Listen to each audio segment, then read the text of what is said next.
Hello everyone, I am Swati. I belong to Purampur district Pilibhit, Uttar Pradesh. I have recently qualified GRF exam with 98.67 percentile and this is my fourth attempt. In my third attempt, I only qualified NET exam in December 2020. Then first of all I want to thank Rajveer sir for giving me this opportunity to share my story with you all, and I also want to thank an academy and its best educators. When I talk about my preparation journey, then I started my preparation after my post graduation. I have completed my post graduation in 2018, and in my post graduation I heard about the NET exam and the job of assistant professor or lecturer, but I have no clear cut idea about the further preparation of NET exam.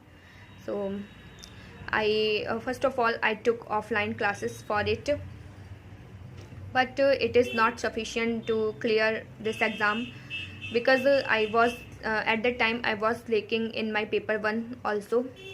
Therefore I joined an academy for the preparation of paper 1, but fortunately I got Rajveer sir and Annie ma'am there. Then I was very much satisfied with Rajveer sir's teaching and their all notes or PDFs. And first of all I recommend you to follow 2 books for your basic foundation. First is Rootless and second is William J. Long. And also I suggest you to read a glossary of literary terms. And for literary theory I suggest Pramod K. Nair books. And first of all I in my third attempt जब मैं net exam की preparation कर रही थी तो मैंने Unacademy पे Rajveer sir के लेक्चर्स देखे एंड उनके पीडीएफ्स बहुत सफिशिएंट होते थे, but every time I found in the exam कि हमारा जो सब्जेक्ट है इंग्लिश लिटरेचर वो एक ओशन की तरह है. सो कितना भी हम पढ़ लें वो कम ही रह जाता था, कहीं से भी क्वेश्चंस उठ के आ जाते थे. So after my NET exam, when I missed this exam with some percentile, then I followed internet, and after the unit from 6 to 10 I followed I took the help of internet for preparation of these units. And then first of all I want to say that आपको सबसे पहले previous year questions को analyse करना चाहिए.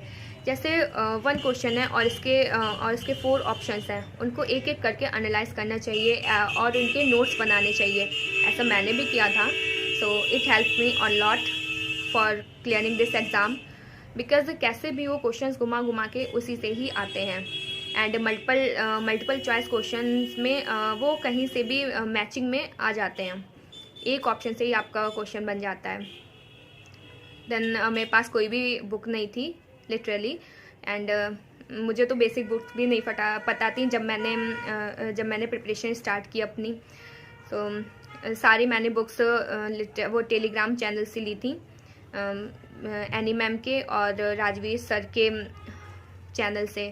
And I also want to thanks all the student who share this books in Telegram channels because it help me a lot.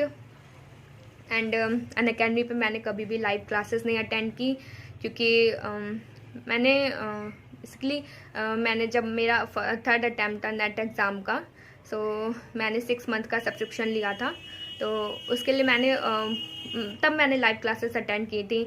जो यहाँ पे internet की थोड़ी प्रॉब्लम थी, तो फिर कड़ी धूप में छत पे बैठ के लेते थे क्लासेस. फिर after that in this attempt I always took offline classes and I always watched downloaded classes, and it helped me a lot. And one thing I want to say, if you don't fight for what you want, then don't cry for what you lost. आपको सबसे पहले decide करना होगा कि आप ये क्यों कर रहे हैं। अगर आपको क्यों का आंसर मिल जाता है तो आपको प्रिपरेशन करने में कोई भी परेशानी नहीं होगी। सबसे पहले इन दिस प्रिपरेशन JRF की जर्नी में मैंने सबसे अच्छे इंसान को खोया है, अपनी ग्रैंड मदर को, and she is my inspiration and also my motivator. And वो कहती थी कि आओ, कितना पढ़ोगी, क्यों पढ़ रही हो इतना, मेरे पास आओ, थोड़ी बातें करते हैं। एंड फिर मैं कहती थी उनसे, नहीं अम्मा हम थोड़े दिन पढ़ लें, फिर अपने साथ बहुत पार्टी करेंगे, बहुत बातें करेंगे बैठ के। मुझे पता नहीं था कि she has passed away in 2020। Then उनने एक बात कही थी कि तुम इतनी मेहनत कर रही हो तो अपनी पूरी सच्चाई और ईमानदारी से करना, और वाकई में तुम हार कभी मत मानना। तो मैंने ऐसा ही किया। उस टाइम मैं बिल्कुल अकेला अकेला महसूस करने लगी थी एंड आई गॉट फ्रस्ट्रेटेड। मन करता था कि मोबाइल भी फेंक दें, क्यों पढ़ रहे हैं इतना, किसके लिए पढ़ रहे हैं। फिर मैंने एक दिन सर की लाइन सुनी, है वही शूरमा इस जग में जो अपनी राह बनाता है, कोई चलता पद चिन्हों पर कोई पद चिन्ह बनाता है। तो मुझे समझ में आ गया कि मुझे अपने सिबलिंग्स को मोटिवेट करना है, और मेरी बहुत सी फ्रेंड्स ऐसी हैं जो पढ़ नहीं पाई, तो उनको मोटिवेट करना है। And fortunately I got a call after clearing my JRF exam कि स्वाति मुझे भी अपने नोट्स दे देना, मुझे भी पढ़ना है, तुम्हारी तरह हम भी कुछ करेंगे।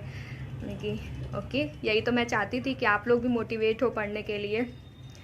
सो बस मैं यही कहूँगी कि अपने ऊपर विश्वास रखिए और अच्छे से मेहनत कीजिए। And I also want to thanks my mother, because चाहे 100 मीटर मुझे कॉलेज ले जाना हो और सुबह 2:30 बजे उठ के ट्रेन पकड़ के मुझे पेपर दिलाने ले जाना हो, उनने मेरी बहुत बहुत बहुत हेल्प की है। एंड आज मैं यहाँ पे हूँ सिर्फ अपनी ग्रैंड मदर और अपनी मदर की वजह से। उन्होंने मुझे बहुत बहुत सपोर्ट किया है एंड आई विश ऐसी ग्रैंड मदर एंड मदर सभी को मिले। एंड उन्होंने मुझे वाकई में बहुत सपोर्ट किया है, एंड मेरे फादर ने भी मुझे बहुत सपोर्ट किया है, माई अदर फैमिली मेम्बर्स ने भी बहुत सपोर्ट किया है। So I want to thanks all. And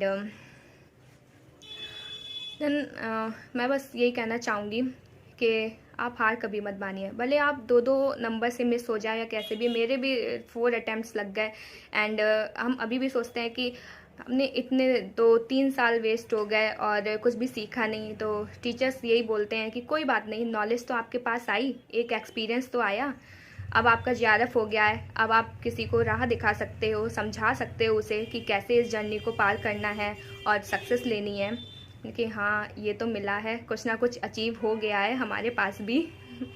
then मैं बस यही कहूँगी कि गॉड पे विश्वास रखिए, अपने ऊपर विश्वास रखिए। और मैं ये बात ज़रूर बताना चाहूँगी कि जब मेरा JRF का एग्ज़ाम था तो मेरा UP HESC का भी एग्ज़ाम था, एंड लगातार ये एग्ज़ाम पोस्टपोन होते जा रहे थे, तो बस 2 दिन का गैप था। एंड राजवीर सर ने मुझे बोला था कि आप 2 नाव पे पैर रख रही हो सकता है कि आपको नुकसान हो जाए। फिर मैंने कही नहीं सर, ये दोनों एग्ज़ाम मेरे लिए बहुत ज़रूरी हैं। JRF के लिए भी मैंने बहुत मेहनत की है और UP HESC के लिए भी बहुत मेहनत की है, तो मैं दोनों एग्ज़ाम दूँगी। And fortunately UP HESC written exam भी मेरा क्लियर हो गया है, and I got call for interview also, and JRF भी मेरा क्लियर हो गया है। बट जब JRF का रिज़ल्ट आया था तो मैंने सोचा कि मैं अपना रिज़ल्ट देख लूँ, but firstly I check Telegram messages, and बहुत से ऐसे अच्छे बच्चे थे जिनका नहीं क्लियर हो पाया था। तो मैंने मॉम से बोला था कि नहीं मम्मी, मैं रिज़ल्ट नहीं देखूँगी, पता नहीं कैसा हो रिज़ल्ट। और तो मम्मी बोली नहीं, रिज़ल्ट देख लो तुम। तो मैंने रिज़ल्ट देखा तो वाकई मेरा JRF हो गया था। तो चलो ये तो हो गया, बट जिसका भी नहीं हुआ है इसके लिए बेस्ट ऑफ लक। एंड आप फेथ कभी मत खोइएगा, अपने ऊपर विश्वास रखिएगा, गॉड पे बिलीव रखिएगा। एक ना एक दिन आपको अपनी मेहनत का फल ज़रूर मिलेगा, जैसे मुझे मिला है। एंड राजवीर सर के नोट्स बहुत ही अच्छे हैं, उनको फॉलो कीजिएगा। एंड एनी मैम्स की क्लासेस भी बहुत अच्छी हैं। एक अक्षय सर थे अनअकैडमी पे, उनसे मैंने क्लासेस ली थी, जो उनका कोर्स चला था, एक कंप्लीट कोर्स, वो भी कोर्स मैंने लिया था। मतलब कि JRF के, क्योंकि मेरा कुछ परसेंटेज से ही रुक गया था JRF, तो मैं बिल्कुल पागलों की तरह मेहनत की थी कि अब कैसे भी, अब तो ये निकालना ही है, ऐसा कौन सा हुआ है जो हमसे नहीं होगा। तो फिर मैंने बहुत इधर उधर कहीं से भी मैं कोई भी पॉइंट नहीं छोड़ना चाहती थी। फिर कल्याणी मैम आई, मैंने उनके भी नोट्स पढ़े और उनकी भी क्लासेस ली। लेकिन मैंने एक गलती हमेशा की है कि मैंने लास्ट टाइम पे रिवीजन किया है। रिवीजन के लिए मैं टाइम नहीं देती थी। ये गलती आप लोग मत करिएगा, रिवीजन साथ साथ चलाइएगा। And I have noted all the points which I think मुझे बताना चाहिए है। एंड बस मैं यही कहूँगी कि क्या होगा आगे और क्या नहीं होगा ये कभी मत सोचना आप, और अपने लक्ष्य की तरफ ध्यान दीजिए। कहीं ना कहीं से रास्ता ज़रूर निकल आएगा। So be positive, be happy and इस जर्नी को एंजॉय कीजिए। And never be frustrated and because you are the real hero of your life. अगर अपनी लाइफ में एक आइडेंटिटी बनानी है और आगे बढ़ना है तो आपको अपनी लाइफ का वे खुद ही चुनना होगा। आपके पास बस 2 रास्ते हैं, या तो आप हार मान के बैठ जाइए, रोइए, या फिर आगे बढ़ जाइए। और आगे बढ़ने वाला इंसान हमेशा सक्सेस को पाता है। एंड बस लास्ट में मैं यही कहना चाहूँगी कि उड़ान तो भरना है, चाहे कई बार गिरना पड़े। सपनों को पूरा करना है, चाहे खुद से भी लड़ना पड़े। ये बात आप लोग हमेशा ध्यान रखिएगा। And this is my last message for you all guys. And thanks to my and the and I want to thanks my teachers and my grandmother, my mother and my all family members who supported me in this journey, and I am here because आपने मुझे support किया था, इसलिए thank you.